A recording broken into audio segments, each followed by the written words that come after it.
Welcome back, everyone. Today we are going to be talking about Shadow and Bone, the TV show, season one, and which is streaming on Netflix right now.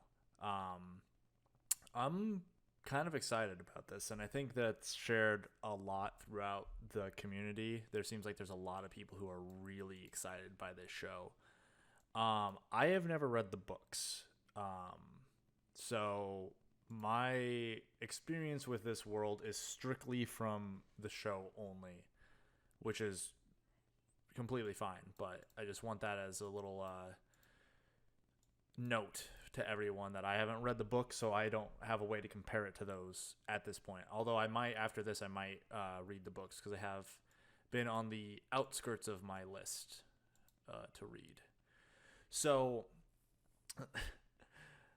I mean, like, outside of writing, let's just say costume design for this show was fantastic, as well as just like I felt like a lot of the cinematography and stuff was really good. But I'm not here to talk about that because I am not a filmmaker. I'm a writer.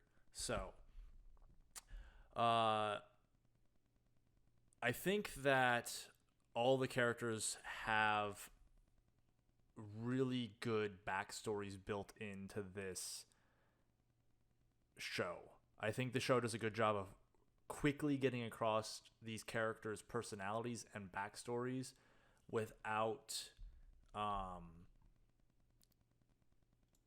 it feeling like an exposition dump of just like, here's all my stuff. Um, I really like the relationship between Elena, and Mal. I thought that was really well done, and I think the actors did a good job portraying the closeness of that relationship. Um, and the other group, Kaz, Inej, and Jesper, I really thought, actually, honestly, they were my favorite group of characters just because Alina has the traditional chosen one story of like as soon as she came on screen and then as soon as they mentioned magic in the show, I was like, okay, so she's gonna be a mage. Especially when they said how like high ranking the mages are in this, like how they kind of get everything they want since they're so valuable, and that's cool. A chosen one story is fine, but generally speaking, chosen ones aren't always the most interesting characters in their stories. And the other group was just like they had that gray area of like operations where they're kind of a gang. Well, they are a gang, I think. Uh, but they kind of each have their own ways, but they also operate in this like moral area that's a little questionable at times, but in the end, their hearts are in the right place. And I think that the three of them play off of each other so well. And the casting for all three of those characters was fantastic. I really, really enjoyed the way they played off of each other in like every scene they were in. I was very excited to see them. Um, like there's a lot to like in this show. I think that the world is excellent. Um, Obviously, right now we're mainly focused on this area in Ravka and the Fold, which is fine, especially when you're in a first book like this. It's good to specifically like hammer in on this one location, but we don't get to see a lot of the other stuff that's going on, a lot of the other players at work. And I'm interested to see how those pieces will be moving forward. So, like, we get a little hints of kind of the other kingdoms at play, but we don't get a whole lot of that. Uh, I really think I kind of actually we'll talk about a little bit of critiques, I guess. I kind of think that I would have liked more from the magic system. I kind of felt that, like, I like the magic system in general. It's kind of traditional where it's like this, you basically are born with this set of powers, and of course the main character, the hero, is light powers and the main villain is dark powers. Um but I would have liked to see more of the rules of how it actually functions, because I felt like it kind of brushed over the training and like yeah, there's people that have like wind powers and fire and people who can like manipulate like emotions and blood and stuff like that, but uh I just I think it would have been more interesting to me if I would have had a little bit more details about how specifically they work their magic. Um, One thing I did like about I want to do one more positive thing I just remembered about the show that I really liked, which was the main villain, who is General, what's his name? Where am I at? This isn't the right spot for this. The main general character, General Kerrigan. The I think that they did a good job of making his morals questionable. Like the way he goes about stuff, it's always, the means justify the end justifies the means.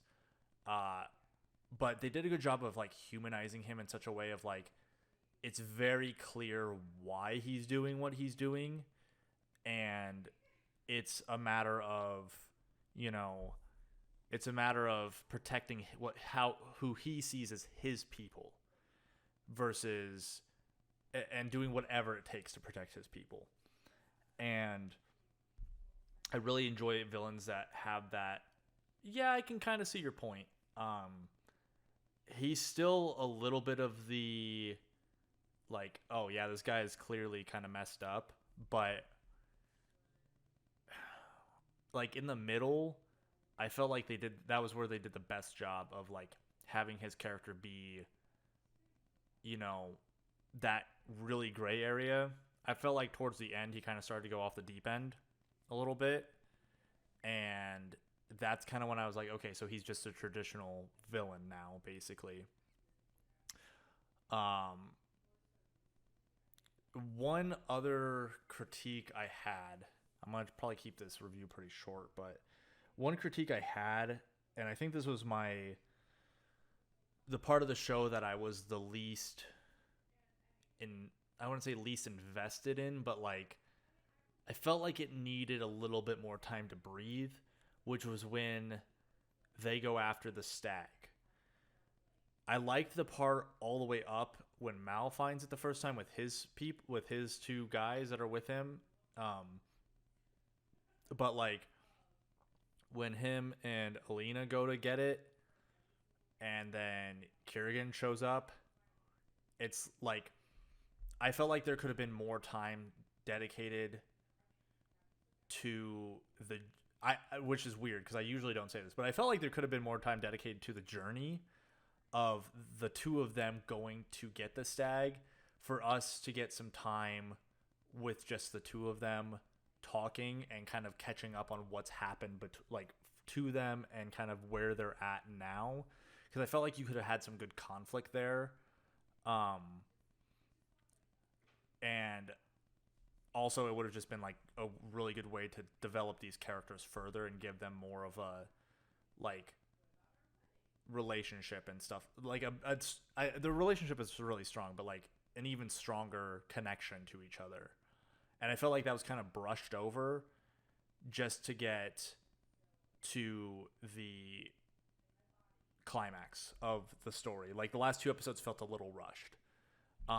But overall, really good, honestly. I think this is if you like fantasy, then this is a show I would probably recommend to you watching. It's not too long with only being 8 episodes. I mean, they are like 45-minute, hour-long episodes a piece, which can take some time. But I think that's kind of where a lot of the shows are moving to now. But if you are into the fantasy genre, this is definitely a good place. But this is definitely has a like. Don't go in thinking you're gonna find, traditional fantasy, because it's much more of a modern take. A what's the word? Flintlock fantasy, I think, is the subgenre where it deals more with like magic, but guns exist in the world and stuff like that. So, check it out if you're interested in that type of genre and subgenre. Honestly, like within the first 2 episodes, I would say you'll know if you like the show or not. Like the first 2 episodes are a little slow, but it picks up pretty quick, and you'll know whether or not. I mean, if you don't like it after the first 2 or 3 episodes, I would say probably not your show then. But that's going to be it for this one, guys. If you liked the video, be sure to like and subscribe. It really helps me out a lot and the channel, and I appreciate it. And if you have other things to add, other things you want to talk about, other things you agree or disagree with me, post them down in the comments below. I really like hearing from everyone, and I want to have these discussions and kind of get some more opinions on how people felt about this. So thank you for watching, and I will see everyone next time.